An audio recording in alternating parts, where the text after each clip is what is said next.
Hi, my name is Chesa Boudin. I'm the District Attorney of the City and County of San Francisco. It's an honor to be speaking with you today as you fight for a more just society for incarcerated and formerly incarcerated people. America's current incarceration machine is based on the centuries-old institution of slavery. Just as so much of modern-day policing is rooted in the historical practices of slave patrols, the modern-day prison system is also based on the involuntary servitude of forced slave labor. We see the vestiges of this slave labor in our prison system. Incarcerated people are forced to work labor-intensive jobs for pennies, or even for no compensation at all. Article 1, Section 6 of the California Constitution currently allows the practice of involuntary servitude as a means of punishing crime. In plain language, what it actually is forced labor. It's unacceptable that California's Constitution still allows this forced labor even in the year 2021. Now look, growing up as the child of incarcerated parents, I stand with all of you today to demand better for all incarcerated people and their families. As San Francisco's district attorney, I am committed to being in this fight with you every step of the way. We've heard of instances where incarcerated people have no ability to refuse work, such as cleaning the cells of inmates infected with COVID-19. Yet they're not provided with adequate protective equipment. And if they refuse the assignment, they can get written up. No matter how you look at it, this is forced labor and involuntary servitude. That's why I'm in full support of Assemblymember, now Senator Kamlager's Assembly Constitution Amendment 3, ACA 3, the California Abolition Act, which will amend the Constitution of California to end involuntary servitude in California at long last.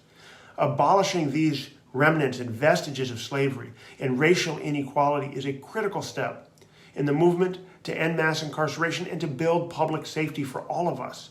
It is time for us to make changes as a society in how we spend our resources and fund programs and invest in incarcerated people having access to a living wage and opportunities to prepare them for a life on the outside. That's how we build long-term safety. We must reimagine how we invest. It's not just about funding more prisons or more prison programs. It's about funding opportunities that our communities need so they can build skills and get rehabilitation and trauma-informed services that should be incentivized instead of forced labor assignments that cannot be refused. We can and we must end the practice of forced labor and focus our resources not only on programs that support a living wage, but also on education, healthcare, and housing for folks who are connected to prisons, to their families, and to ensure successful reentry when community members come home. I am committed to continuing the fight for equal justice and public safety each and every day. Thank you. It is so important that we push the larger society to reckon with our history of racial inequality. We are not free in this country because we're burdened by a long history of racial injustice, racial inequality, and we haven't confronted many things that must be confronted, which is why I'm so grateful to all of you for pushing for an end to the exception clause to slavery. We haven't talked about things we need to talk about. We are a post-genocide society. What we did to indigenous people when Europeans came to this continent was a genocide. We killed millions through famine and war and disease, and we justified it by creating a narrative of racial difference.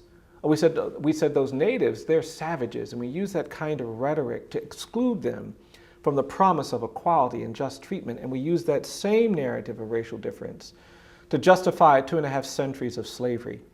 And the great evil of American slavery wasn't involuntary servitude, it wasn't forced labor, it was this false idea, this narrative that black people aren't as good as white people, that black people aren't fully human, black people are less evolved, black people are less capable, less worthy, less deserving.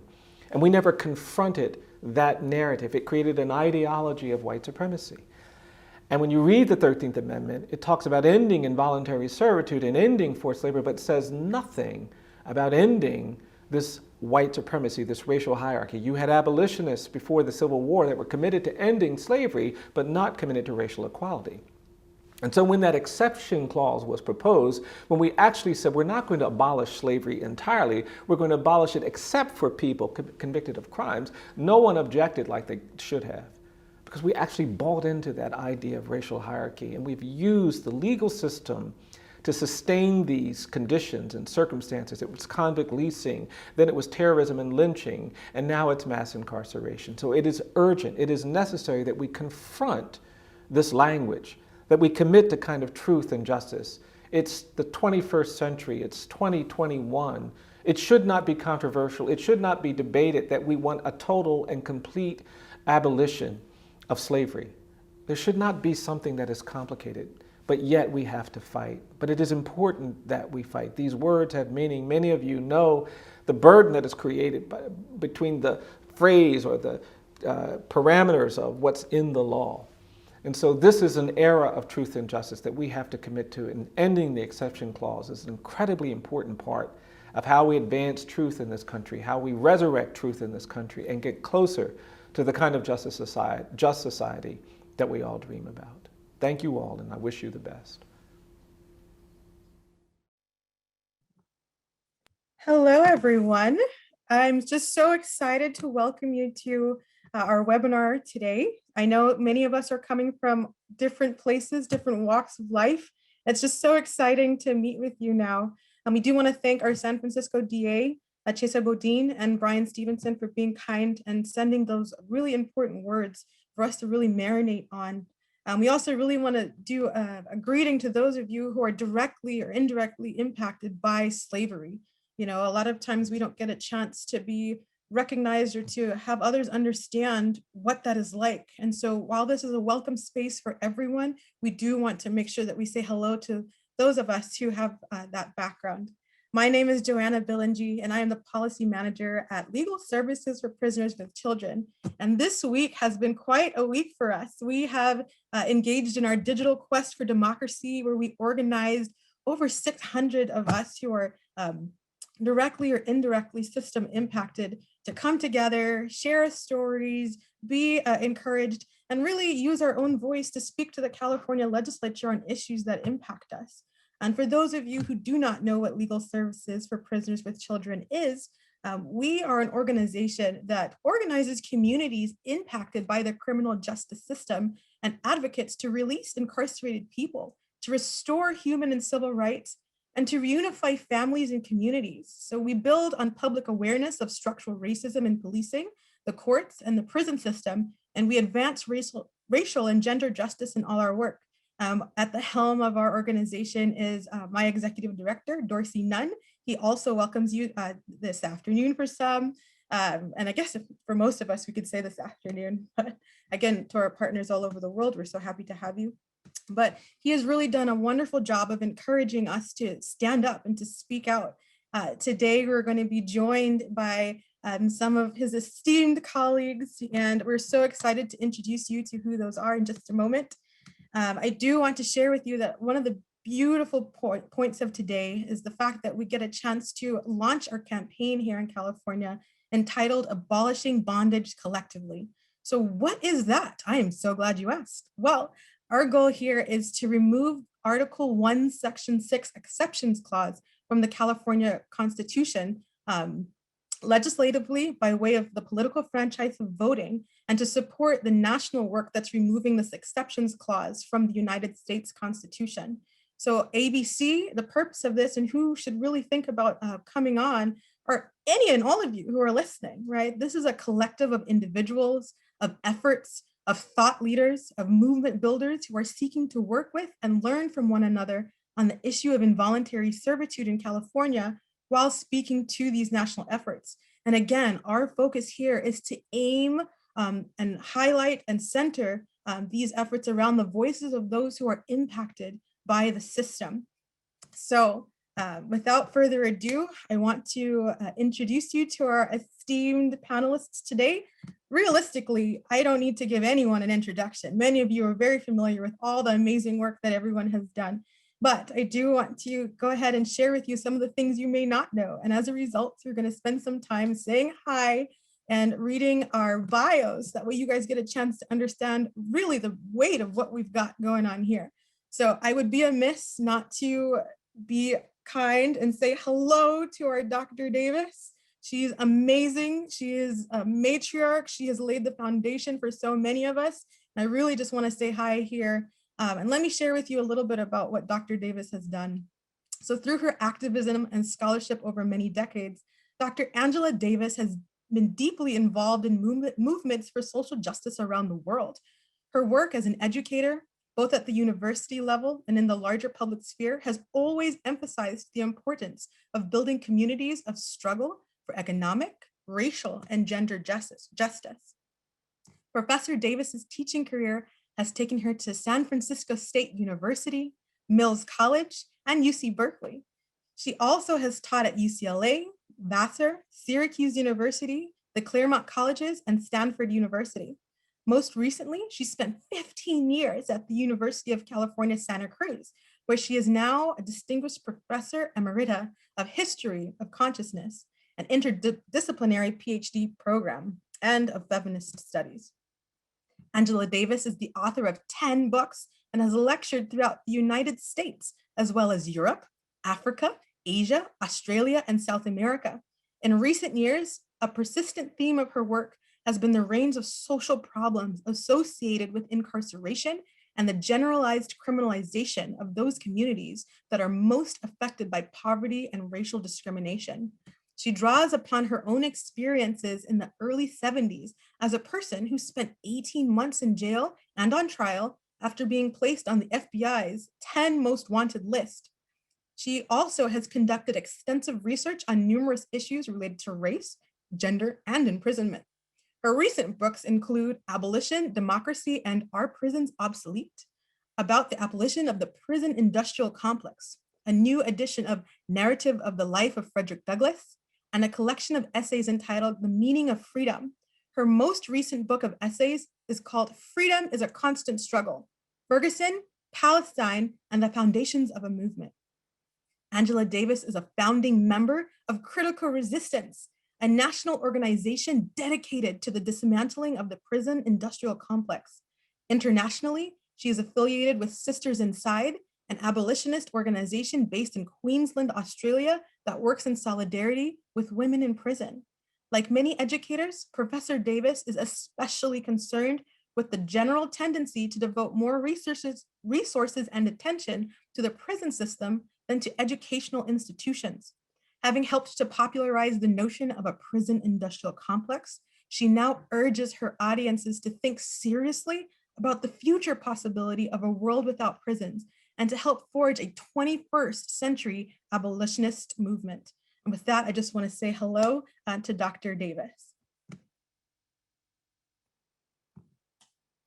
Also on our, oh, go ahead, please, Dr. Davis.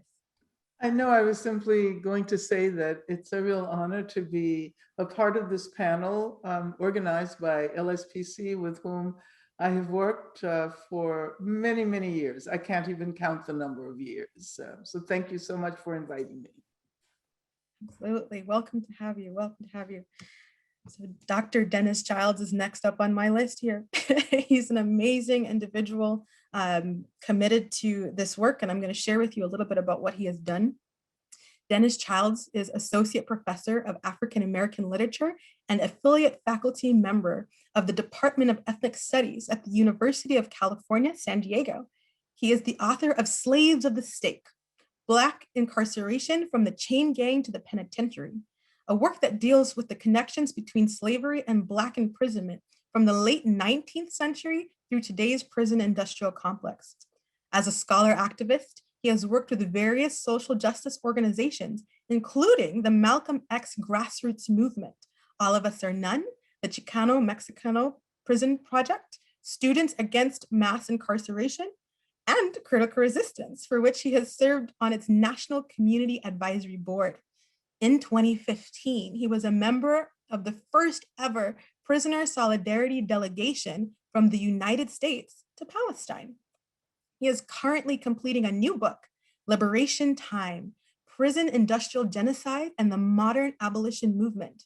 That considers the degree to which racial capitalist prison slavery and policing amount to a system of anti-Black genocide against which the modern abolition movement continues to fight.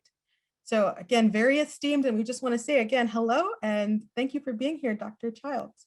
Thank you so much, Joanna, and to all the folks organizing at LSPC. It's a tremendous honor to be here with everyone. So excited to have you, and welcome, welcome. And so we have another panelist who is amazing as well. I have the privilege of getting to work with him every day. His name is Troy Williams. And let me share with you a little bit about Troy's background.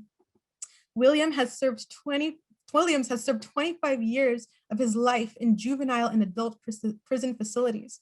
While incarcerated, Troy Williams became a certified paralegal, founded a video and first award-winning audio production program within a prison called the San Quentin Prison Report, SQPR. Williams co-founded San Quentin's financial literacy program and FEEL philosophy, financial empowerment, emotional literacy, and served as the executive director of San Quentin's Restorative Justice Interfaith Roundtable. After paroling in 2014, Williams served on the Alameda County's Probation Chiefs Advisory Council, San Francisco's District Attorney's formerly incarcerated advisory board, Oakland's Public Safety and Services Oversight Commission, as a broad member of the Uncommon Law, the Oakland Private Industry Council, the Northern Chapter of the Society of Professional Journalists, Open Gates Men's Advisory Council, and the Life Comes From It Fund Advisory Circle. Williams has worked as a youth program development specialist, restorative justice facilitator, motivational speaker, editor-in-chief of the San Francisco Bay View National Black newspaper, multimedia producer and program coordinator for RISE, Restorative, Integrated, and Self-Educated Scholars Program at Chabot College, columnist for the Oakland Post, actor, cinematographer, filmmaker, and podcast producer. In 2018, Williams was awarded a Soros Justice Fellowship, where he was working to create a national multimedia platform and community engagement program that will help formerly incarcerated people document their experiences and engage in the public. In 2020, Williams founded Restorative Media, an organization dedicated to working with formerly incarcerated and systems impacted people, taking control of their narrative. Williams is currently one of 20 journalists selected from 56 countries to participate in the Entrepreneurial Journalism Creators Program at the Craig Newmark Graduate School of Journalism. Williams recently took a position as a communications manager with legal services for prisoners with children. So with that, I do want to say, wow, you are very accomplished. It's amazing to see all the work you've done. I'm humbled by your work, and hello. I'm just trying to catch up with the great work of all these other two panelists that I'm on. I just have to say, Angela, it's been a while since I've seen you, and I am just so honored. Like this is one of the staples of my life to be on a panel with you, and I'm so honored to be here. And Dr. Dennis Childs, thank you as well for being here. I've read and seen a little bit of your work. Just now getting familiar with your work, but once again, I'm honored to be with you. And I have to say thank you to Dorsey Nunn for inviting me into this organization and allowing us to build in the way that we're building. I came on because I definitely identify with the work of this organization. And last but not least, to all my people out there watching this webinar, we hope we do use justice and service. Thank you. Thank you, Troy. Again, welcome, welcome, and we're happy that you're here. So without further ado, let's get into the thick of this, shall we? So I'm going to pose some questions, and we're going to just have an honest and open conversation. And we just really want you guys to glean as much as you can. And so I'm going to start off with our first question, and we're just going to go for it. So my question is this to our panelists.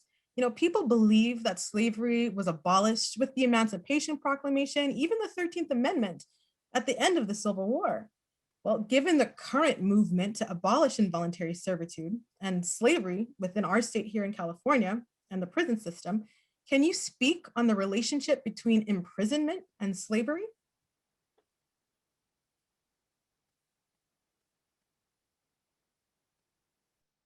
I think Dr. Davis has to take this one first. Well, I was going to say, you're the expert in this. Well, okay, I'll start the conversation by saying that many years ago, when I myself was in jail, I heard Ruchell McGee, who was my co-defendant, referring to the uprising at the Marin County Civic Center as a slave rebellion. And I thought about it as a metaphor. And it wasn't until later that I recognized that people who were incarcerated were intensely aware of that exception clause in the Constitution, whereas those of us who were not had learned how to ideologically suppress it.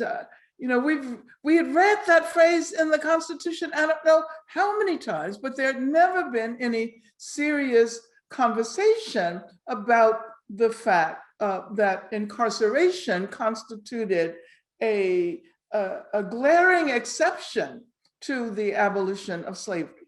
You know, first of all, I guess I would say, I think it's important that we recognize that this is a legal document, and while it's so important to work at that level, a legal proclamation does not by itself abolish an institution that is so ingrained in this country.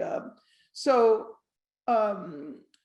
the exception is not really an exception to the actual abolition. It's an exception to the idea of abolition that was a part of the Constitution. I think it's so important to make that point. And also, if one looks at the ways in which the history of the punishment system in this country played out prior to, say, the more recent period where many scholar activists, you know, such as Dennis Childs, are exploring that connection. There was this sense that the history of the prison system in this country was the history of the penitentiary system as it existed, or as it was supposed to exist in the Northeast. So, you know, we had the Pennsylvania model, and we had the Auburn model, the New York model. And if one, for example, reads Foucault, Discipline and Punishment, that is the way he represents the history of punishment in this country, in order to make the point that that incarceration serves not so much as violence to the body, but rather as violence to the soul. However, what he did not take into consideration, and what so many people didn't take into consideration, was the development of the punishment system in the South in the aftermath of slavery, the convict lease system, of course, and then a penitentiary system that literally incorporated regimes of slavery. So we're not being metaphorical here. You know, we're talking about the ways in which slavery continued to exist within prison walls and in connection with the convict lease system. And of course, here we are. Let me just say, here we are in the year 2021, where finally it seems as if people are beginning to think seriously about the impact of slavery on the social, cultural, political development of the US.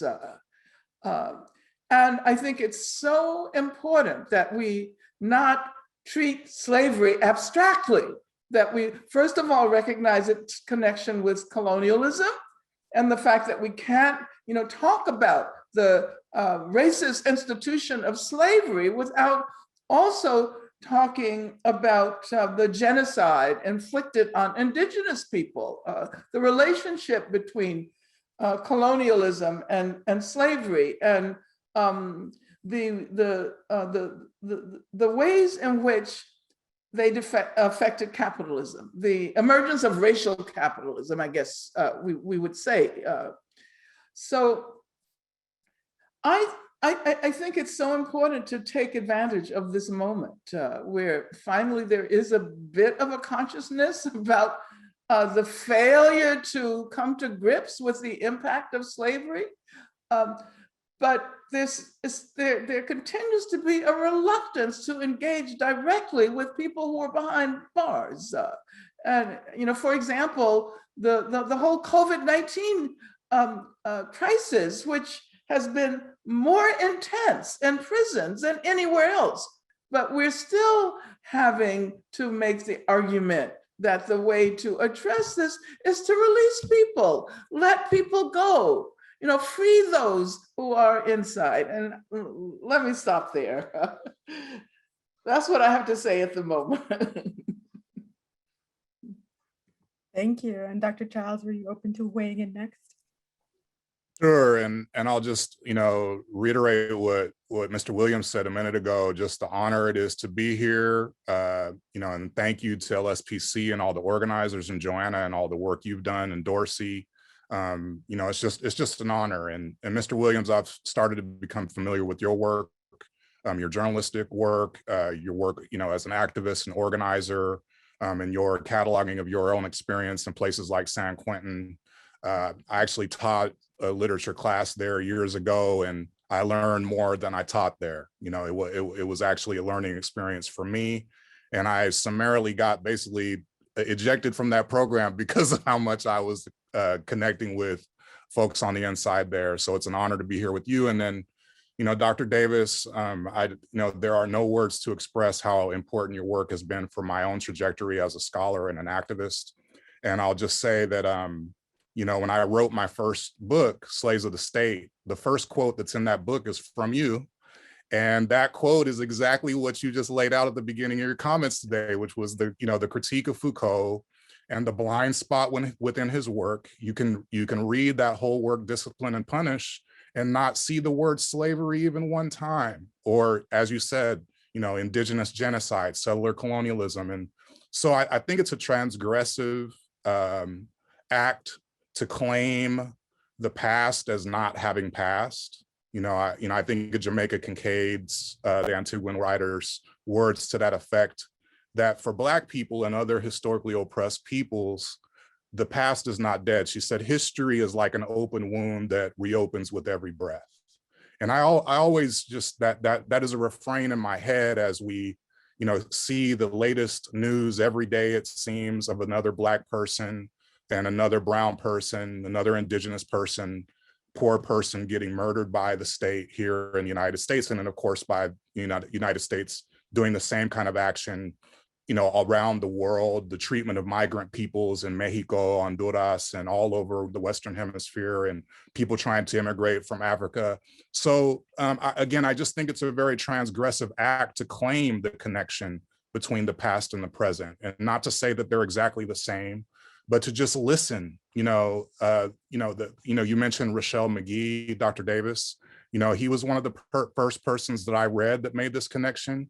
Mr. Williams, I heard you say on a presentation you gave, there's no professor that can tell me or any other prisoner what it is to be inside a cage for 20 some odd years. And I heard that when I was a grad student in 1998 at the founding conference of critical resistance.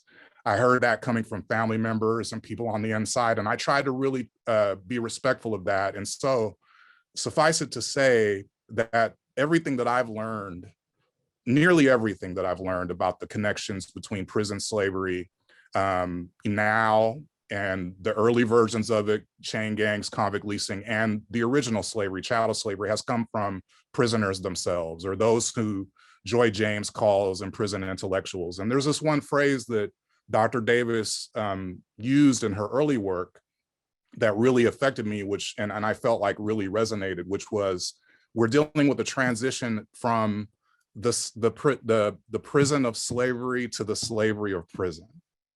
A transition from the prison of slavery to the slavery of prison. So the first thing is, slavery was actually a carceral institution.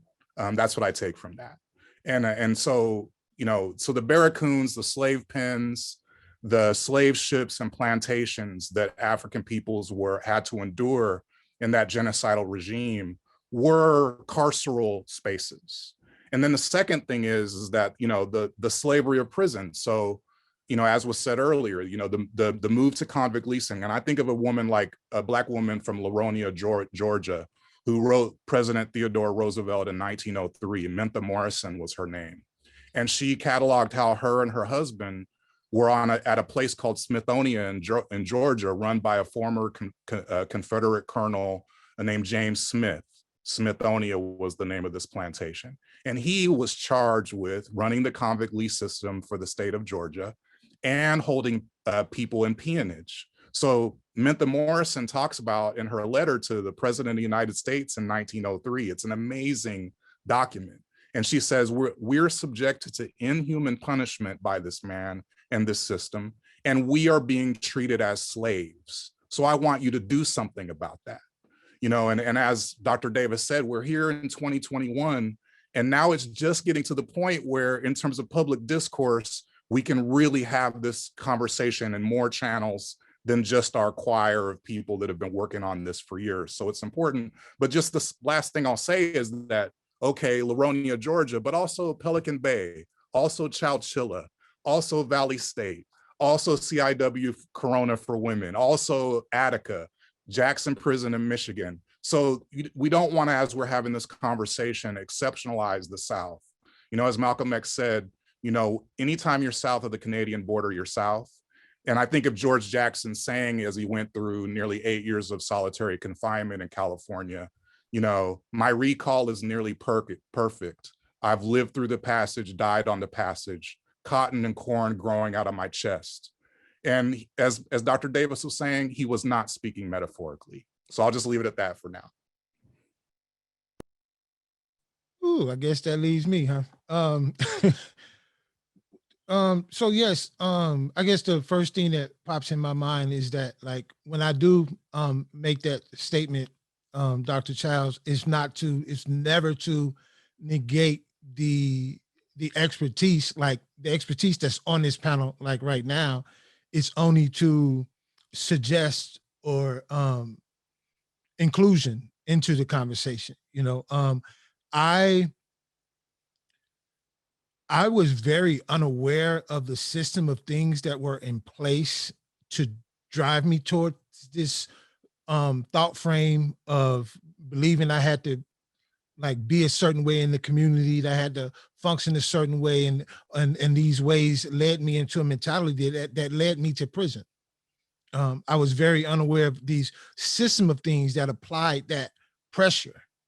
And it wasn't until I walked into the prison with the life sentence and I began studying the law, and one of the gentlemen in there was one of my mentors, if you will, in me studying the law. And he came over and he handed me a copy of the 13th Amendment to the United States Constitution and told me, "Welcome to the new slave ship." And he walked off. And as a young man, I was pissed. Like, I didn't know how to really take it, what he was telling me. But I knew I had to understand, and I knew I needed his tutelage to understand, right?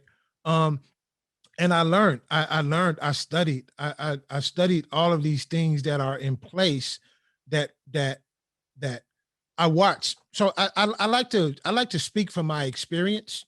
And I think what I often suggest is qualifies me as a seat at the table is not just the fact that I've undergone an experience, but also my ability to communicate that experience.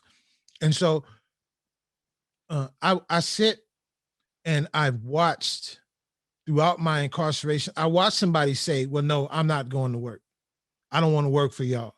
And I watched the oppressor and the punitive measures get put in place because this person refused to go clean toilets inside of the prison for somebody else.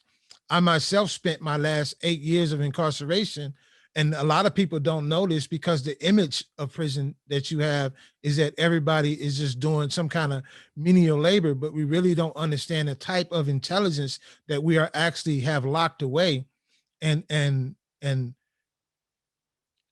I watched myself. I got paid 37 cents an hour to be a video technician for the prison. I watch our fighters like fight fires and risk their lives up and down the state of California and come home and can't get a job at the very task that they were qualified to do while they were rated. I sit here, even just this morning, somebody sent me a link to a gentleman on Twitter who was bragging about the money that he was making having invested in the prison industrial complex and how people are led down this complex. So there is this way in which we have begun to understand nowadays, thanks to the 13th, thanks to scholars like yourselves, thanks to the enormous amount of people who are coming home from incarceration and are sharing these stories and giving their experiences to their family and to others. We have learned about this system. I was able to go into Angola, and if you really want to understand, speaking of the South, if you really want to understand the plantation to prison, go visit Angola. You will see 18,000 acres of a plantation dressed up like a modern day prison, right? It's there, it's right here before our eyes, but the fact that we have been sort of conditioned not to see it. We all were told in school that slavery got abolished, and in some cases we were even read the 13th Amendment, but this exception clause did not jump out at us in the way that is jumping out at us now, right?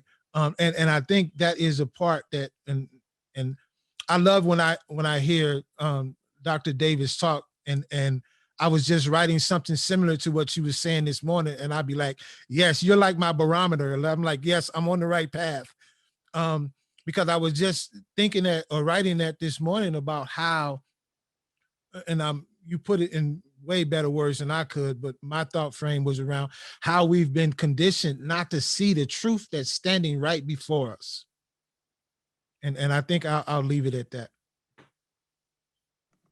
Wow, this is powerful. And so thank you for sharing this. I'm getting this sense of what it really means to be enslaved. And again, what that really looks like, and how, again, this lack of freedom, this lack of autonomy. And, we talk about CDCR, and we always look at that R, rehabilitation. And what I'm hearing here is that there's a lack of rehabilitation. Even if you want to call it rehabilitation, we're seeing slavery, this, like, as Dr. Davis mentioned, it's, hitting the soul, right? So I want to ask us, as far as getting the context together, can we talk a little bit about Jim Crow and how this pattern of getting individuals who are formally considered slaves, who were formally removed from slavery, again, allegedly based on the Emancipation Proclamation and, post-war amendments, then translates into today. So in 2017, according to the Prison Policy Initiative here in California, 28.5% of the state's male prisoners were actually African-American, compared to just 5.6% of the state's adult male residents. The imprisonment rate for Latino and Chicano men were also much higher than those of heritage that was, that is white, frankly. And so when we look at these numbers, when we think about who has been enslaved, even in California itself, looking at what happened with the railroad, with our Asian friends, looking at, our indigenous friends and seeing what happened there, we understand that there is and has been this pattern of a lack of autonomy and a targeted approach to the individuals who have been used to have this rehabilitation or this need for rehabilitation from the system. So I'm trying to understand, maybe you guys can help me understand what is this Jim Crow, which had a similar effect, right? And how does that impact today's, statistics as we see them?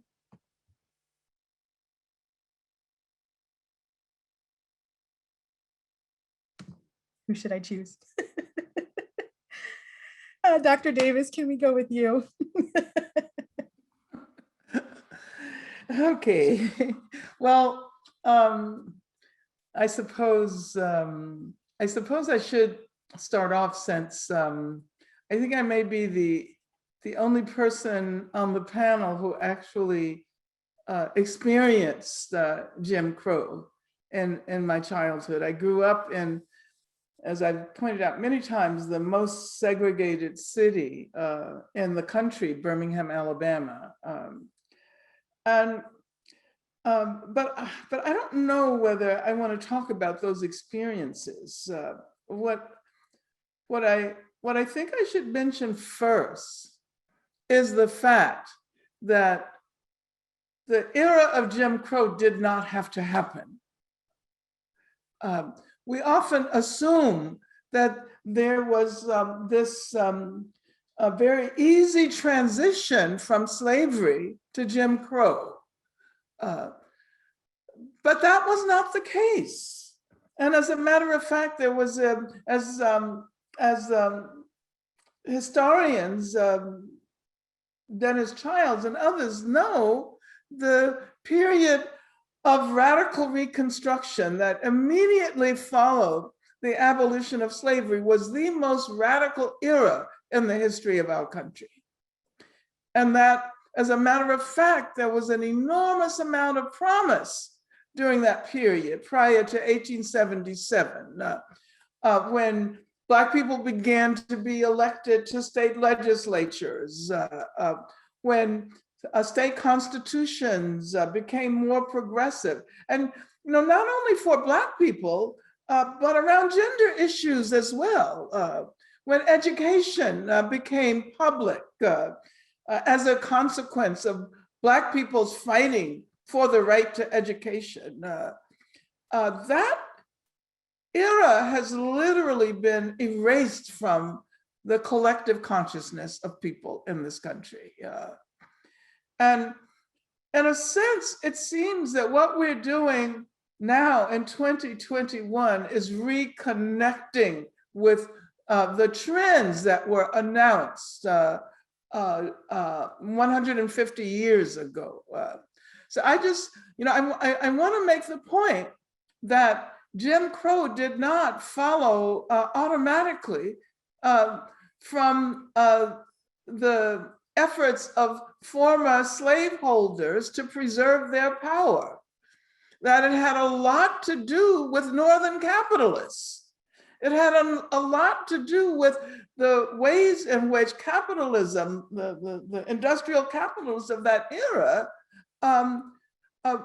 wanted to move from what had been a slave economy to the best kind of wage labor economy that would increase their profits.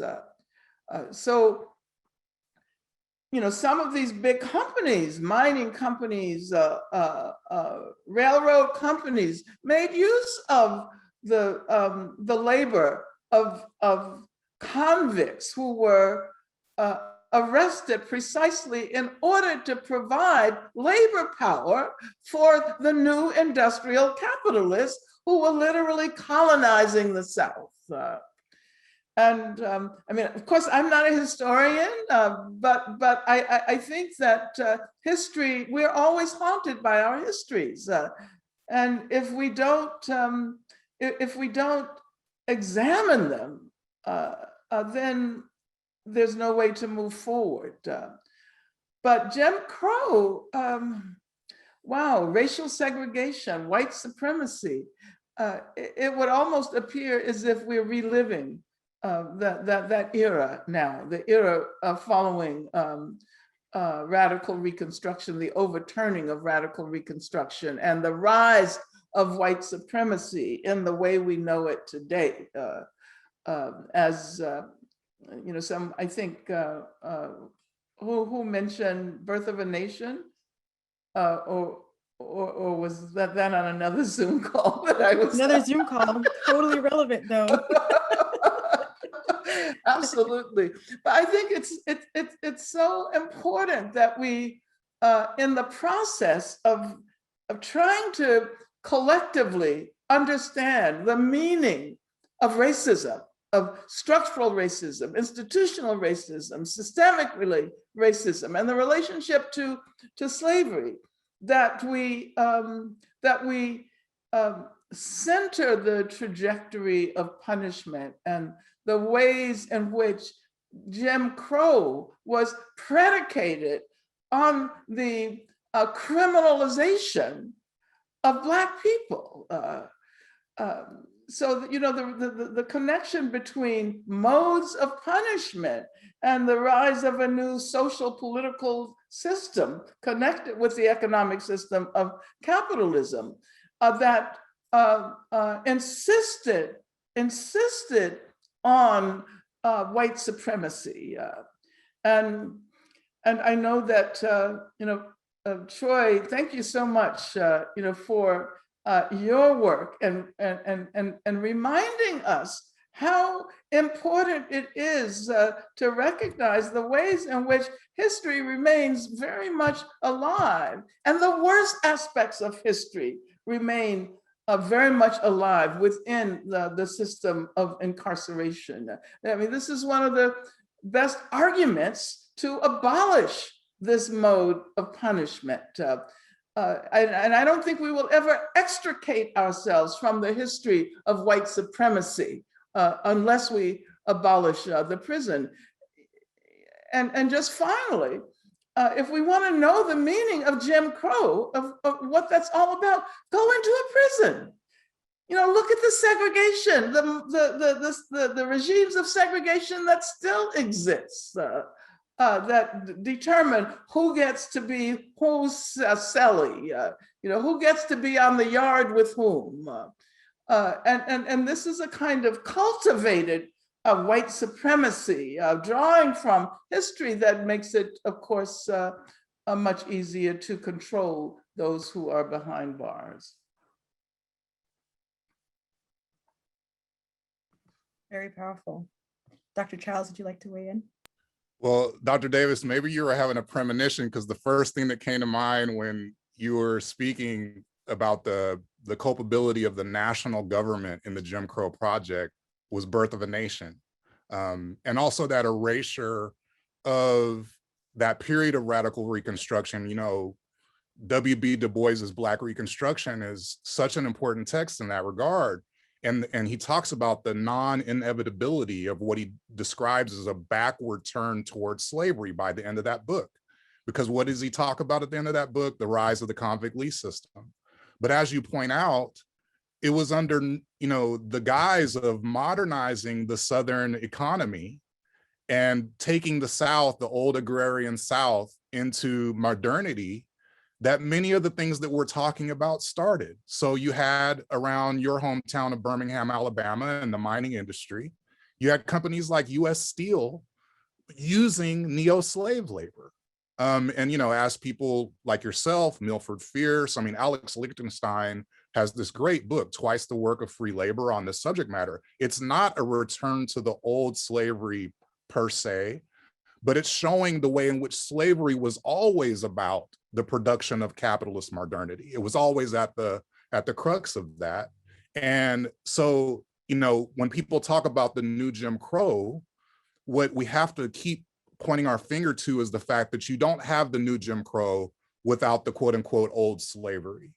And so, you know, the second thing I'll say is that, you know, because by the way, Birth of a Nation, if you don't know, you should watch it and, you know, try to struggle through it, because it's a celebration of the birth of the Ku Klux Klan. And this idea of destroying Reconstruction, which in the white supremacist mind frame was a horrible period where Black people had the nerve to assert their rights to live and to not be killed and to not be enslaved and to have an education system and a health system. And you hear that now in the panic around the 1619 Project from the right wing, because there is this holding on, this obsessive holding on the part of this white supremacist state to the same kind of hierarchy and order of power.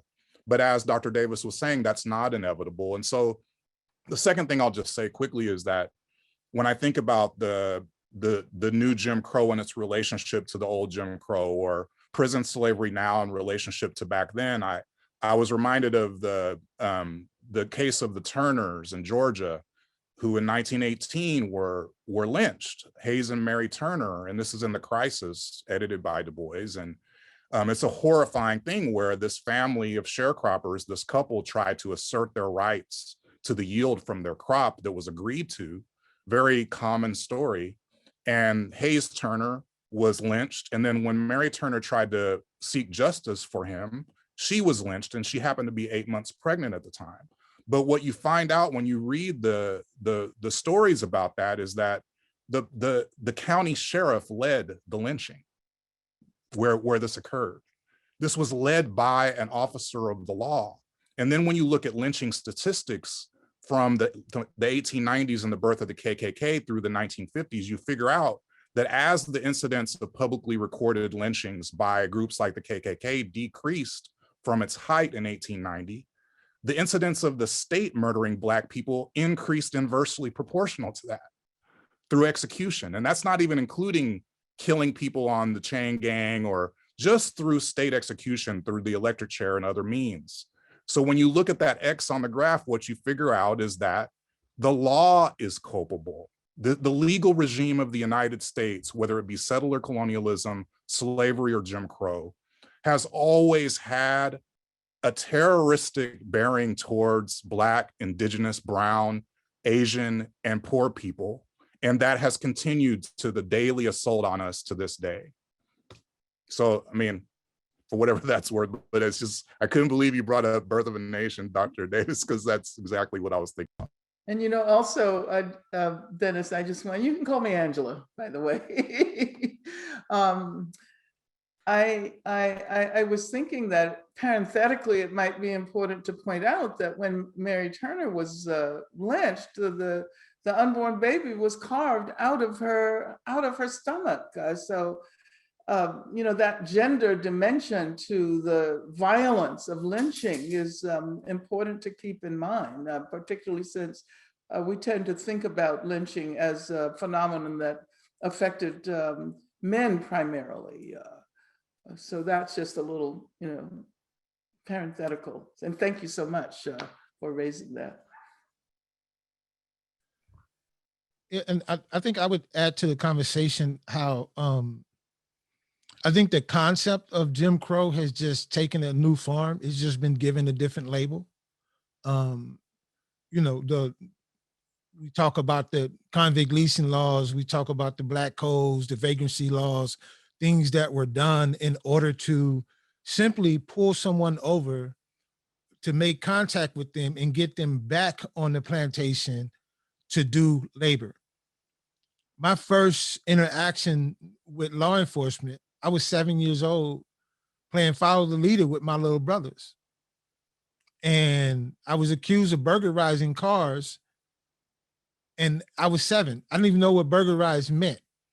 So that put a very, that run-in with them validated everything my community had told me about why not to trust the police. My second run-in with the law, I was given a ticket on a bicycle because I failed to yield at a stop sign. And so I was kind of placed, I was being slowly placed into their system, right? We can look at the war on drugs. We can look at all these other laws that have been created to get people into the prison system. And this here in it of itself, in my mind, is an act of the same mentality that was used during Jim Crow in order to push us towards this system and have us inside a system working to have free labor, you know.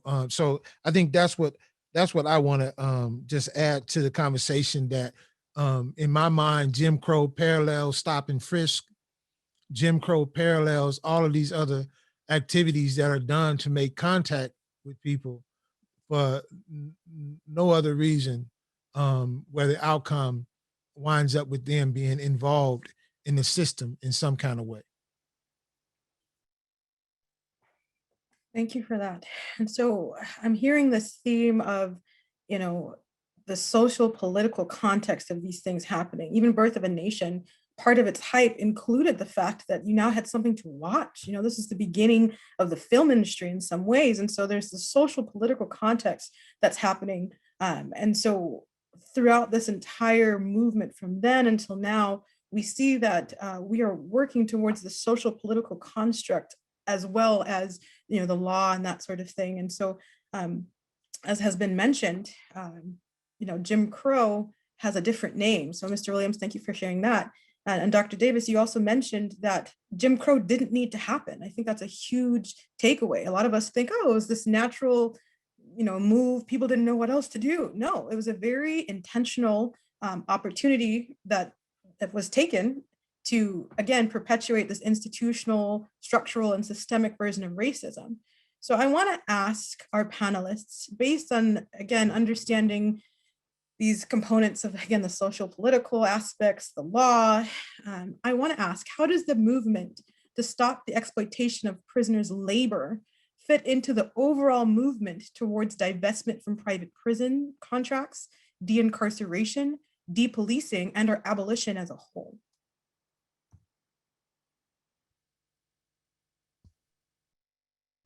Oops.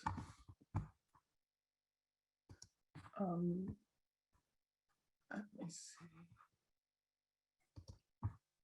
Well, I guess I guess I should initiate the conversation. Again, that's a complicated question. It's complicated because, you know, first of all, it involves the way in which prison labor unfolds and the resistance to it. So I want to actually begin by pointing out that many people may not be aware of the whole history of labor struggles behind walls. And of course, we're coming up on the 50th anniversary of the assassination of George Jackson that took place at a time when there were uprisings in prisons all over the country, the organizing that took place in Folsom, the Attica prison revolt that took place shortly after his assassination, which is why people on the outside came to develop an interest in acknowledging the social justice dimension of struggles around imprisonment and eventually abolition. The call for abolition was raised during the Attica prison rebellion. And so I think it's really important, since we're talking about history, to pay tribute to the historical contributions of people behind bars. And I want to point to especially the work of the California Prisoners Union. And if one goes back and looks at all of the elements of their agenda, one sees this really powerful statement of why the labor movement writ large, the labor movement in the so-called free world, should have actually developed an alliance with those who were struggling to unionize behind bars. I'm remembering also a very important legal case out of North Carolina in which Thurgood Marshall wrote a dissenting opinion arguing for the right of prisoners to unionize. And And of course, where are we 50 years later? That issue is still very much on the table. But of course, prisoner labor is very lucrative. It's lucrative in so many different ways, as Troy was pointing out. The various fire departments, the California, what is it called? The Forestry Fire Department, which fights these terrible fires that we have in the state of California, which are becoming worse as a result of the climate crisis and, the attacks on the environment. It's prisoners who are in the forefront and the front ranks of those efforts to save the state of California. And as Troy pointed out, after all of this experience, it would seem to mean that they're precisely the people that the California Forest Fire Department should encourage to join them when they get out, because they have more experience than anyone else. It's just absolutely ridiculous. I do want to say that it might be important to link the question of prisoner labor to the larger impact of capitalism, global capitalism, on mass incarceration. And of course, when we first began to think about organizing a movement against the prison industrial complex, what we tried to center was the impact of global capitalism on not only the US, but and not only the global North, but what was happening in the global South as well. The creation of surplus populations because of the withdrawal of services that are designed to meet the public good. In the global South, the shifting of capital from public service, from public sector areas to more profitable areas, the insistence on profit as a condition for loans from the IMF, for example. And why is it that within such a short period of time, so many prisons were built in this country, so many people were incarcerated, especially people of color, Black people, Latinx populations, and Indigenous people still, I think, have the highest per capita rate of incarceration in the country. Why did this happen during the 80s? It happened because of the retooling of the whole global economic system, so that neoliberal ideals could be instituted, so that which was not profitable could be removed, and that everything could be subject to the dictates of profit. And so, of course, without these public services, what are people going to do? And at the same time, as these industries were moved to other parts of the world, deindustrialization, what were people going to do who had jobs in steel, who had jobs in auto, who had jobs in mining? What were they going to do? Well, there was nothing to save them. And so the prison became a place where this surplus population, rendered surplus, came to be deposited. So, the point that I'm making is that regardless of whether we're talking about public or private prisons, the whole system is related very much to the development of capitalism. And I do think it's important to insist on insist on understanding the ways in which private capital are very much influencing incarceration, especially with respect to immigrant detention facilities, because immigrant detention constitutes the most profitable sector of the private prison industry. And so, let's not forget that there are these aspects of the prison industrial complex that don't necessarily involve what we think of as the traditional forms of incarceration in city, county jails, and state and federal prisons. But let's keep that in mind, because it's all a part of the same structure that requires us to think about the systemic character of racism. Those structures of racism are related to the structures of capitalism.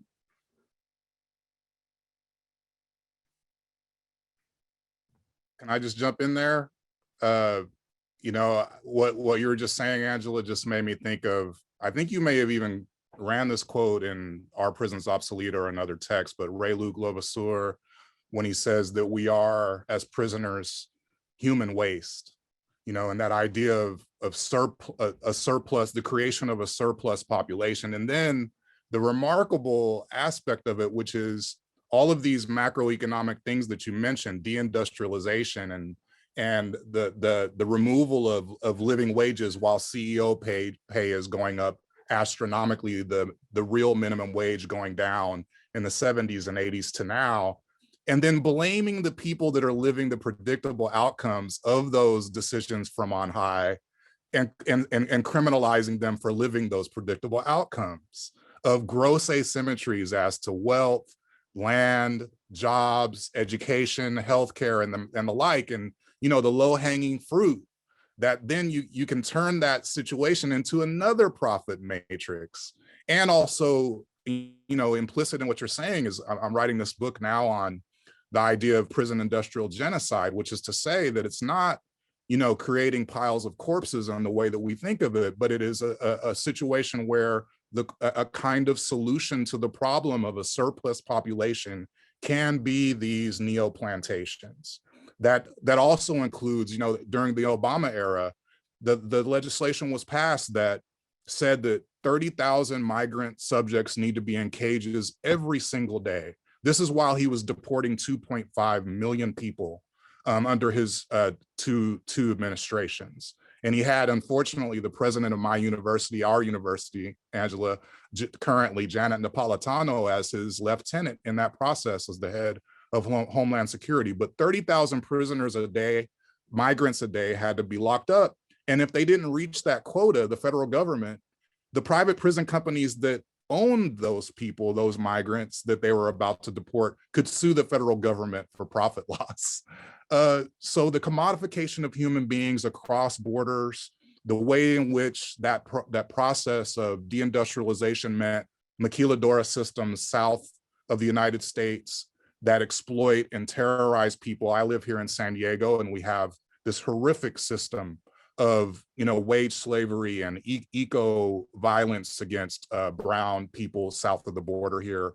And then again, criminalizing those that are reacting to NAFTA and all of these neoliberal regime decisions for trying to get to a place where they can live a better life. So that's number one. And number two, I would just say that in talking about the issue of labor, that we not forget that when we talk about neo-slavery and prison slavery, it's not reduced to that category of what we would call productive labor. I mean, Victoria's Secret and all these companies using prison labor, phone companies profiting from it, as Angela said, private prisons, but most prisoners are in state prisons and local, like state-run jails and prisons. And the type of labor that is not productive, the very things that keeps the prison running, cleaning, clerking, making the food, all of that. But then there's the other elements of neo-slavery, the gendered violence against women in places like CIW, Corona, California, where Shailene Graves in 2016 was found hanging in her cell, and her family believes that was a lynching. Erica Rocha in the same year found hanging in her cell. The highest suicide rate of any place, any prison in the country is CIW Corona. The California Coalition for Women Prisoners has done great work on that. And thinking about the process of forced sterilization at that same facility from 2006 to 2010, over 100 women submitted to that. And the regime of the prison industrial complex being a regime of legal kidnapping. I've worked with folks who have dealt with, say, women in the county jail in LA who, before even being convicted of a crime, have their children taken away from them, and then the family never gets the child back again. That is a vestige of slavery as well. That kind of process of destroying familial and community connections. I'm thinking of Micaiah Bryant's case in Columbus, Ohio recently, murdered by the police while she was in the foster system. So it's not just official prisons, it's also foster care. 80% of prisoners in the United States, over 2 million people right now, are former foster youth. But those former foster youth were removed from their families. I mean, Dorothy Roberts writes about this and others. This process of legal kidnapping under the guise of social services. So this spectrum of what we're talking about shows that slavery is more, number one, than productive labor. It is white supremacy, as everyone has been saying. It is terrorism and menacing of whole populations and communities under the guise of protecting and serving. It would make Orwell blush what has happened during these years, but that's it for now.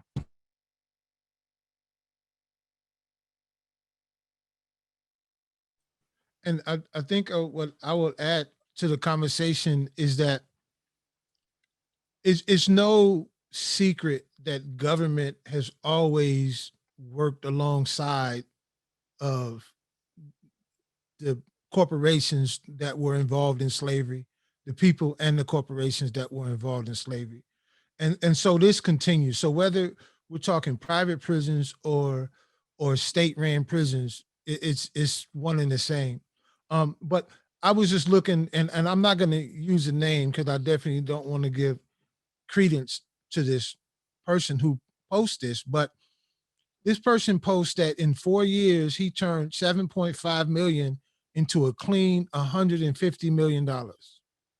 He said that by year 4, class flows were 15 million at 95% occupancy, right? And he's talking about running private prisons. So just the whole concept of us as a people, and by people, I'm referring to Black, Latin people, anybody involved in this system, we have continued to be a commodity.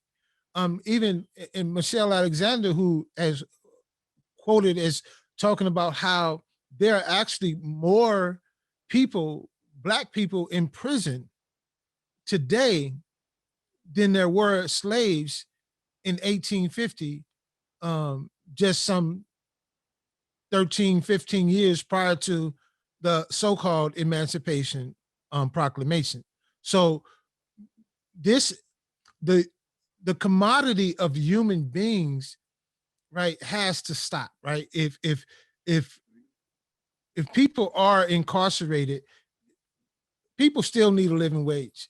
People still need to know that, that they're coming home to an opportunity to be successful. Now, during my incarceration, I was, in some cases, I've seen people treat their animals better than what they treated the human beings on the yard. I was in a cell that if you put your animal in it and left him in there for too long, the animal cruelty society or whomever is going to come, like, give you a knock on your door about animal cruelty, but it's okay to put 2 human beings in a cell that I can't even spread my arms across, right? And so oftentimes sitting in that cell, I would think about how our ancestors was packed in slave ships, right? Like we're packed on prison yards, and people are making money. People are living the good life off the suffering of others, right? Off the suffering of human chattel, still to this day. And so when we start talking about like the need to stop the exploitation of prison labor, I asked the question as I did in my TED Talk: why is it that somebody was willing to pay nearly $1 million to keep me in prison, but upon my release would only give me 200 to ensure my success? Right? Follow the money. Right? Wow. Can I just add something right there on that? Absolutely, absolutely. Following what Troy just said, I just worry with this last question about, stopping the exploitation of prisoners' labor. Angela mentioned the California Prisoners Union earlier and the wonderful work, and I'm thinking about the latest national prison strike and against prison slavery. But just for us to be cautious that the goal here is not better working conditions for people while they're inside the conditions Troy was just talking about. The goal is to free our people and for labor rights and a living wage to happen while people are with their loved ones, not in cages like that. So, the labor issue is important, but not losing sight of that broader abolitionist goal that we have as a movement. No doubt. And I thank you for that. Just because I would definitely not want that to be my position. That's my argument. Like what I do now, and I get it. But I thank you for that clarification, because we don't want anybody in this audience to even assume that is a position that we're coming from. Our goal is to keep our little ones, our loved ones, and all of humanity outside of these walls that do us no good. And I just want to, add a little coda that as this is a good example of what we call non-reformist reforms, a change that will lead us in the direction of abolition. So I think you're absolutely right. We don't want to create the kinds of changes that makes the institution more permanent and make it appear more humane than it actually is. Our goal is to get rid of imprisonment as the mode of punishment used by this society. Well, this is great. Thank you for sharing these things. And, sometimes folks think of, moving out of the system and moving to get our people free as a way of not considering public safety. And that's always so frustrating to hear, because I am part of the public and I should feel safe as well. So my question as we wrap up here, this will be a third and final question, is do you believe when we have these conversations that folks are actually understanding we're talking about prisoners as people and humans? Do you see that, the changes through your life, things that you've experienced through your own lives, in terms of this public reception of the prison abolition movement, really understands the humanity that is our brothers and sisters, our friends, our family members, as was mentioned, even folks who have amazing intellectual capability that are now behind bars, So I just want to ask again, from your experience, from the things you've seen, do you believe, that we are seeing prisoners as human? And just maybe talk a little bit about your personal experience towards the reception of the public to the abolition movement. Okay.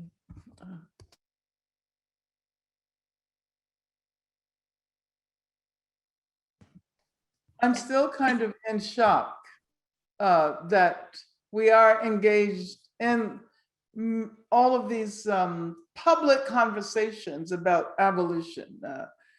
I never expected that I would experience this moment. And of course, this isn't to say that we've moved forward. It is to say that the work that people have done over the last 5 decades has actually made a difference. And let's not assume that this so-called racial reckoning, or all of the terms that are being used to describe this moment. Let's not assume that this happened by itself. Of course, this is a particular kind of conjuncture that resulted from the COVID-19 pandemic and the awareness of the rising collective awareness of the structural character of racism, at the same time that we all got to witness this state lynching of George Floyd and of Breonna Taylor and all of these other cases that had that happen in the absence of people involved in organizing and activists and intellectual work over the last decades, there would not have been any kind of a transformation. The moment would have been lost. And I mention this because I think it's so important to emphasize that the work we do makes a difference. We may not see that difference the next day or the next year or the next 10 years. Sometimes it takes 50 years. But what we are witnessing now, I think, are the consequences of that work. And what has been produced is another possibility.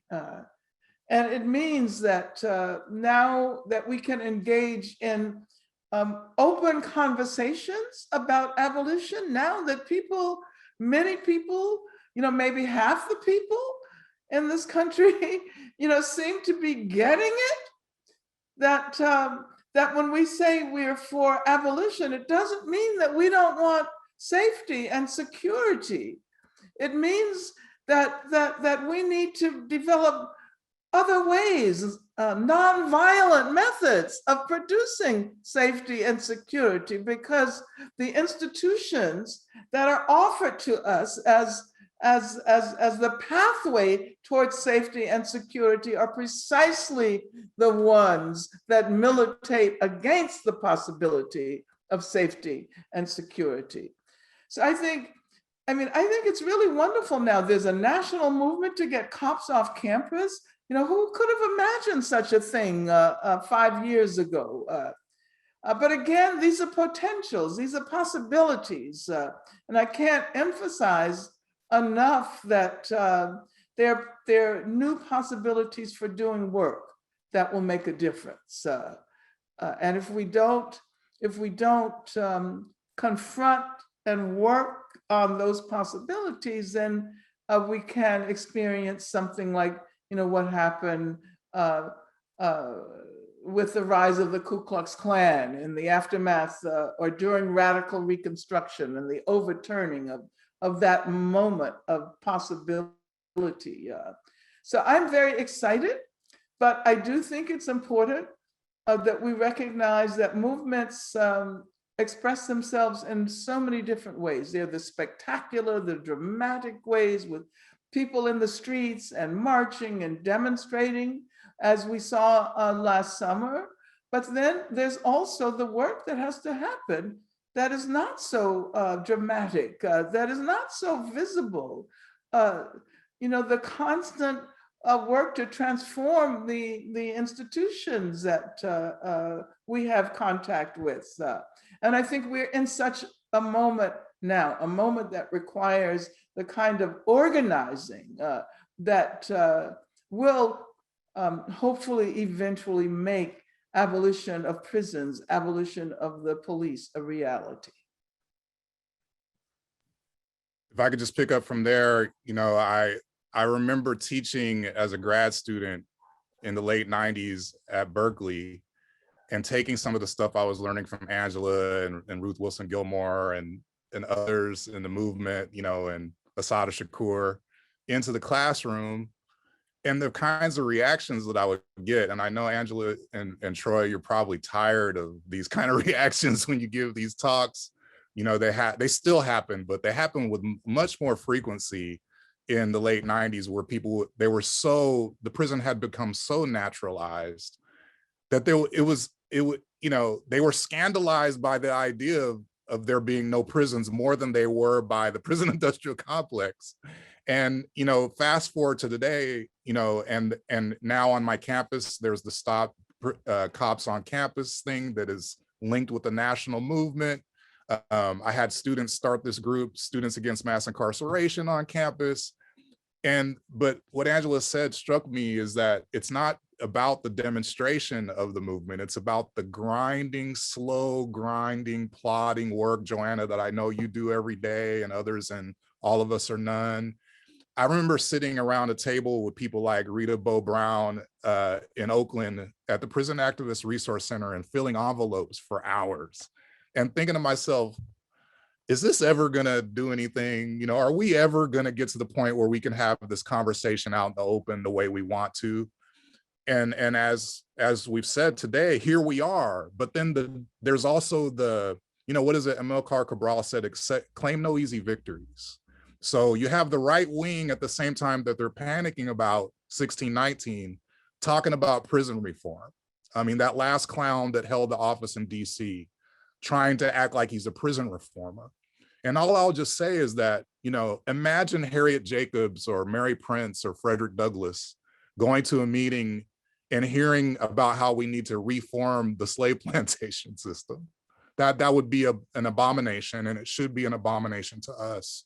And so in that vein of the long struggle and not mistaking the demonstration for the movement, and knowing that as much as we've gained, there's exponentially more that we need to do in the name of you know, I know, Troy, you have brothers that are still on lock, and sisters and brothers throughout the country, and also in places like Palestine, because, you know, the prison industrial complex, as Angela always says, and Ruthie, is global.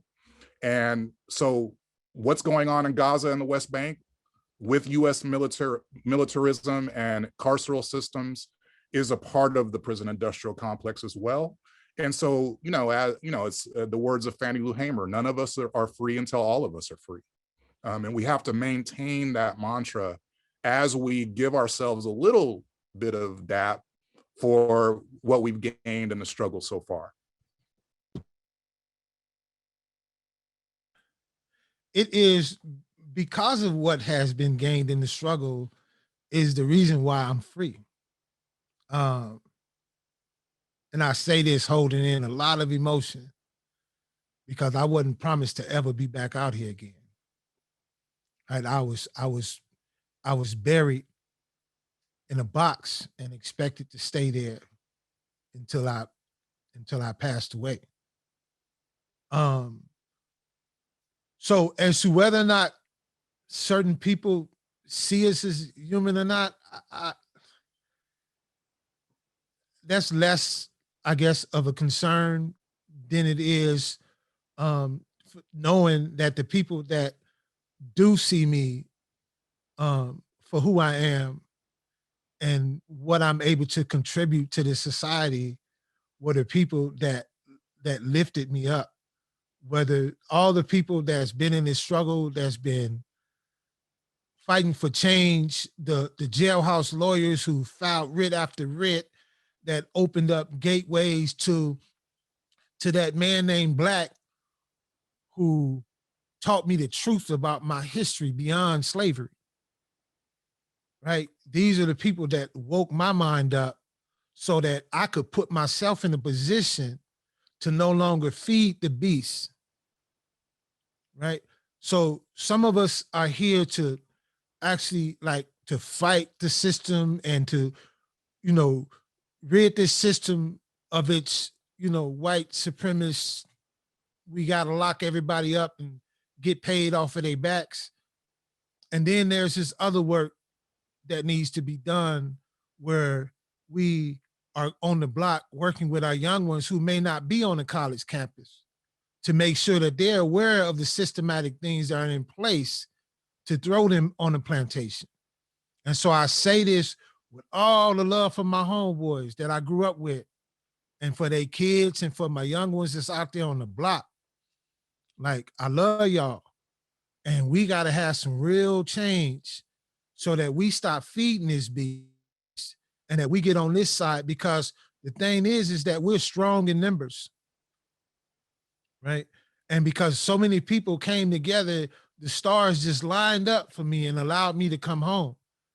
You know, and I know I'm repeating the same thing, but it's because of your work. Angela, it's because of that. It's because of that court case that you won, that you were so eloquently. I was telling my mother, talking to my mother, I said, Mom, I'm gonna be on stage with Angela Davis. And my mother was like, what? She got all excited, and she just went in about how intelligent you were to fight that court case, the way that you did, the way that you eloquently spoke, and you put the system on trial, right? And so that's one thing that spirit, like, is a spirit that is in me now, because I watched you, right? And I watched the work of Professor Childs. I'm learning his work. I watched the work of all these formerly incarcerated people who have come home. Shout out to Dorsey. I got a whole bunch of different names I could call up and down this state, up and down this country about the work that's being done. It's because of their work that I'm able to sit right here, right now on this panel and fight with you all against this system. So I'm thankful. Joanna, can I say one thing? By all means. Got to mention, which I think is really important, and listening to Troy reminds me that, and of course, Dennis has done an enormous amount of research that is connected to and based on the intellectual work of people behind bars. And so it's not only a question of humanizing people who are in prison, it's also a question of recognizing that so many of them have the capacity to help change the world, and will be so much better than that than anybody who currently inhabits the free world. So this is another really strong argument for abolition, precisely because of the failures of the system of punishment and incarceration. So many people who manage to survive it are people who learn how to cultivate their own capacity to learn and to produce knowledge and to experience freedom in the realm of the mind, because that's really the only way you can survive these terrible places. And we need that expertise, especially now that we are confronting racism and trying to imagine what a different society, a society without white supremacy, might look like. And I think that it's so important to emphasize the intellectual contributions of people who are behind bars, and the fact that we need to free them. Of course, we need to free them because they need to be free, but collectively, as all the people who inhabit this planet, we need the expertise that has been developed by our sisters and brothers and trans comrades, gender nonconforming comrades behind bars.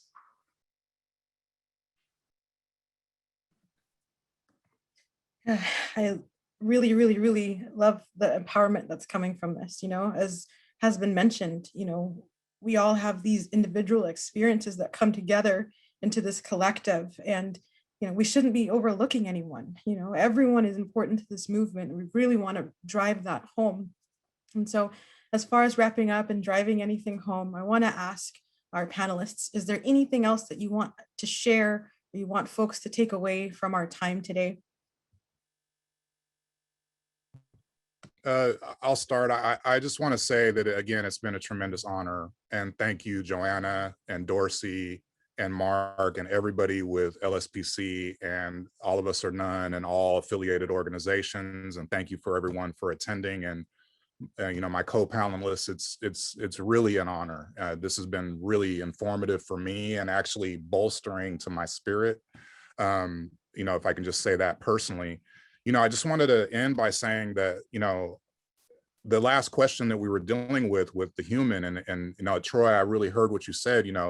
Yeah, there's the people that don't want to recognize my humanity, but I'm going to focus on those that's never been a question. I think that's really important. But at the same time, I was also reminded of Letitia Widman's speeches, after Jacob Blake was nearly murdered by police. And one thing that she said really struck me, because of what Angela was just saying about the intellectual work of our communities that doesn't get recognized as such. The way in which she turned the individuated thing of her brother being nearly killed into a collective story. She said, I'm a student of Black history. She said,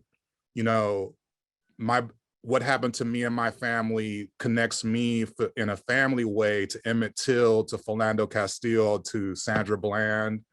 And then she said, what I want everybody to recognize who's listening to this and watching this is that my brother is a father, he's a brother, he's a community member, but most importantly, he's a human being. And if we want to talk about the new Jim Crow as a representation of the undead nature of the old slavery, that's what I was trying to say about the laborer piece earlier. It's not, as Angela said at the beginning, slavery is the thing that, along with indigenous genocide, that makes the United States what it is as a settler colonial slavocracy. So it's not, it's everywhere. It's in every aspect of the way in which the governance and capitalism works in this country. And so the analysis by the Letitia Widmans of the world and the Sylvia Winters of the world of the way in which the technique of white supremacy basing itself on the fable of our non-humanity, and the way in which prisoners at the 0 degree of being commodified humans have given us the language to not only offer a counter narrative to that, but to conceive of our own vision of an abolitionist future. Thinking about people like Derek Bell writing about these things, and as critical race theory is being castigated in the public media, knowing that the reason why it's being castigated is the same reason Bill Clinton got rid of the Pell Grant for prisoners, which is they know that our folks that are being dealt with in the most horrifying way in terms of warfare are the ones that are the leaders of movements for social transformation. So I just want to say that I feel, again, completely energized by this conversation and ready to, do more of that work with all of y'all.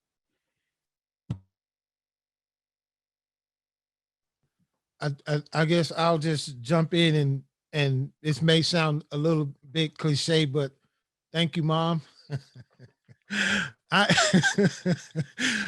I'm just thankful for, and I say that jokingly, but really the truth is it's just a reminder of the unconditional love that someone showed me, and the unconditional love I have for my people. Right. I just think it's so important that all of us out here in society that join the movement, get active. There's enough organizations and people and things that are going around,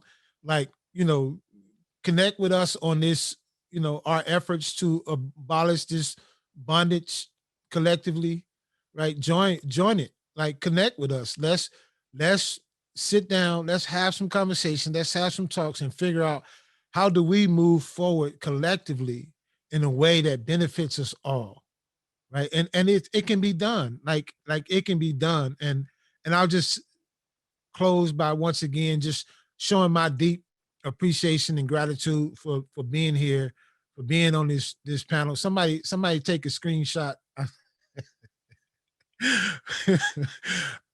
I am really thankful for this opportunity. I joke around, y'all, when I'm nervous. No, you're doing great. We love it. And we're so grateful for your energy. That's awesome. And Mark will get screenshots. Let's not forget to say that we have to free Mumia Abu Jamal and Leonard Peltier and all of our elders and everyone else as well. Yes. Ooh, we gotta free our elders. I love that. I love that. Well, we do want to thank all of you for participating. Dr. Davis, it has been amazing to hear your voice live and to communicate with you. Dr. Childs, you are always on point, always kind, always persevering, super grateful for you. And Mr. Troy Williams, you're always amazing, funny, comedic, and always straight and to the point. You know, you always bring home the heart of what is going on. And I think that's so important to the work that we do. So I want to share a couple things with you all before we hop off here, but I do want to thank our panelists for participating. You guys are near and dear to our hearts, so we'll continue to have our relationship and we'll talk with you offline. You know, I also want to thank everyone who's attended in all the different time zones. I know it's a lift for some of you who are a little later, but we're thankful that you guys participated. We also want to say a special thank you to those who have, again, direct or indirect system impact. That's huge. That's huge. And we're grateful for what you can share with us. And we want to remember everything that you have been through is not for nothing. You know, you're welcome and we appreciate having you home. And for those of us who have loved ones who are not yet home or friends or members of the community, I want you to leave here remembering to give hope, remembering to reach out, remembering to continue the fight for them. I also want to thank Mark Fujiwara. He's our silent strength behind the tech, and it can be difficult running technology. And so I just want to thank him for all of his efforts. And All of Us or None has been a staple for so many of us. And All of Us or None is actually a project of LSPC that helps with organizing and bringing us to the table.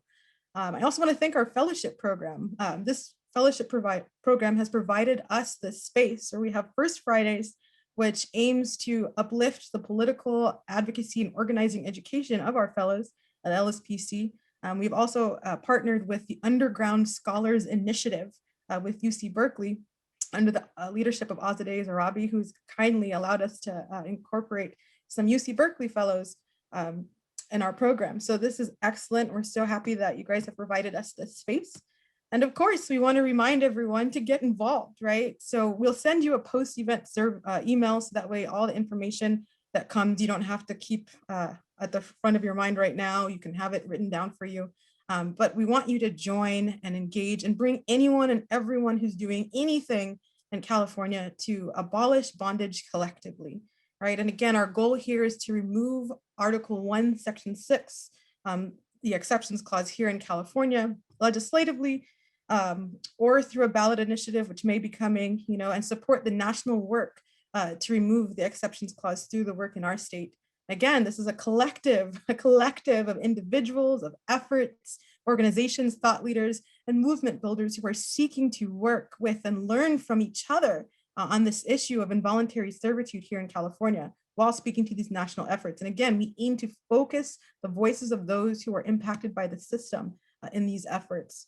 And so lastly, I really want to share, we were so excited to work with Freedom United, which has offered us a statement for you guys to read.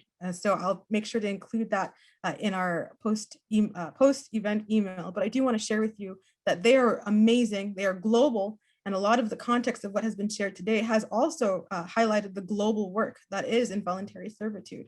And so I'm going to share with you what they've shared with me and offer that we are partnering with them to start and continue this campaign.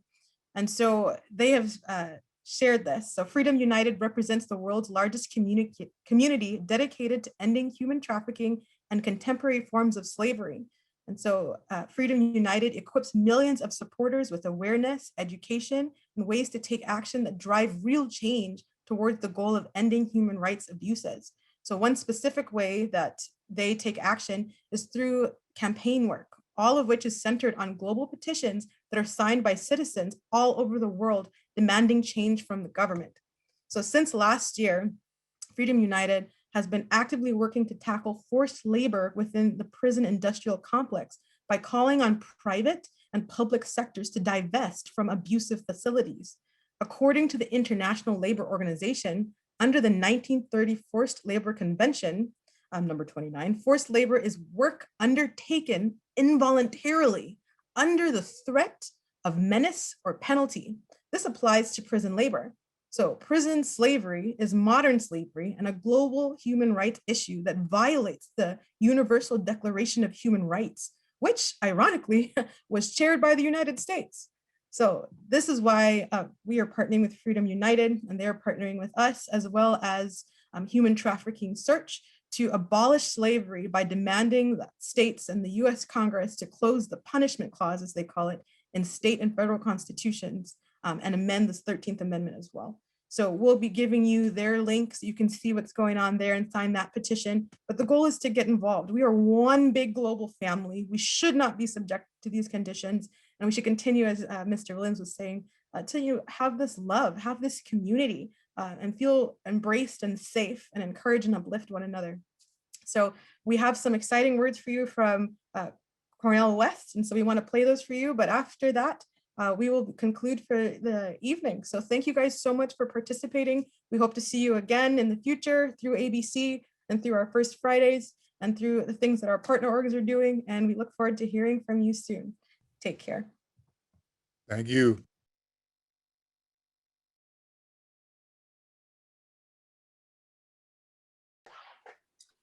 I am so deeply blessed, honored, and privileged to play a small part, to raise my voice and be part of this historic virtual conference, the Quest for Democracy, Q4D. I want to thank my dear brother Troy. Oh, how exemplary he is in so many ways of being, in the language of John Coltrane, a force for good, a force for real good.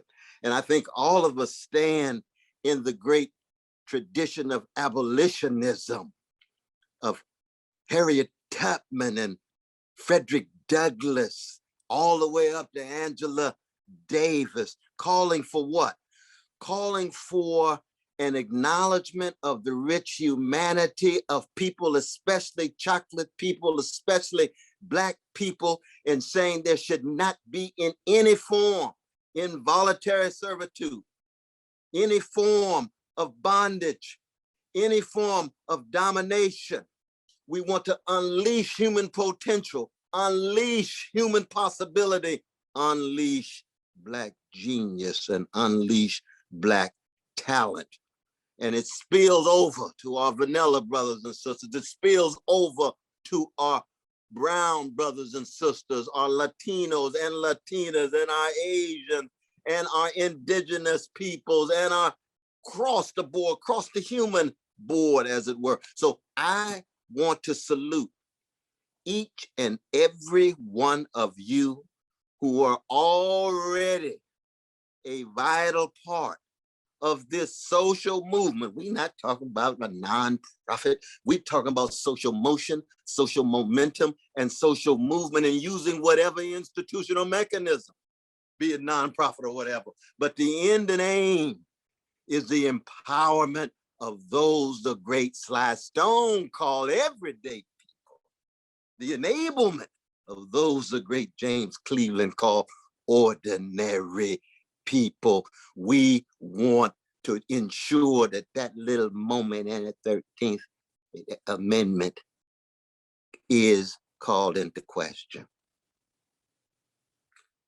Stay strong, stay steadfast, keep the love at the center of it, and know that there's freedom down the road.